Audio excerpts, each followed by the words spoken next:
Janine Iannarelli is the founder and president of Par Avion. She has more than 35 years of business aviation experience. She is a pioneer in the world of aviation, and she is also a dog lover, just like me. As more and more people are finding ways to travel with their pets, I thought it would be a good idea to ask an expert how it's done. Hey, Janine, welcome back to the show. Well, delighted to be here. Thanks for the invitation. Okay, so we love our pets here on the Jet Set, and I know you and your dogs travel a lot. How do you travel with them? Well, my dogs are experienced frequent flyers. And I would have to say it involves a lot of preparation. But once you get on the move and your dog is rolling with you, it's a really easy process. And my dogs have been fortunate enough to fly privately with me, but they've also had the experience of going commercial airline. Okay, so tell me what goes in. You mentioned preparation. What goes actually into traveling with your pets, both privately and on a commercial airline? Okay, so one of the first things you have to think about, and I think that most people would just assume, well, my dogs are completely up to date on all their inoculations and their health checks. So it's important that you check your destination as to where you're taking your dog.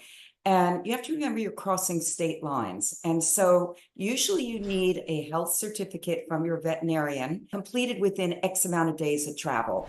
And that's just in case someone stops you and wants to see proof that the dog has been inoculated for rabies or anything else that might be a problem in a particular area. For example, I take my dogs to upstate New York for the summer, and ticks with Lyme disease are a real problem for dogs, not just humans. And so I go through the process of having my dogs inoculated against Lyme disease because of the heavily wooded area. So that's part of preparation. The other is to make sure that you have an adequate carrier. And then depending on the size of the dog, it's either cargo hold or it's going to go in the cabin. And I would say book early because airlines typically limit the number of pets they'll allow on any one flight. And of course, you want to make your dog as comfortable as possible when traveling. So make sure there's enough room for them to turn around in the kennel, that it has sufficient bedding, and then bring along with you whatever your dog favors, whatever sort of treats or their favorite toy to keep them entertained during the flight. Oh, this is that's so interesting. I didn't think about kind of that they only allow a certain amount of animals actually on the plane in the cargo. That's a very good tip. And also having all of them up to date on all of their health records. That's really good. Okay, so what are the best and worst things about traveling with your dogs? Okay, the best part is you get to take your best friend with you and share the experience. The worst part of it is managing a fur baby that can't tell you how nervous or upset or what's going on with them. I mean, you obviously look for the clear signs of stress. I have a German Shepherd. I think flying for her is going to be just catastrophic. She is very, very nervous about strange situations. So I have to admit, full disclosure, that one gets transported by car.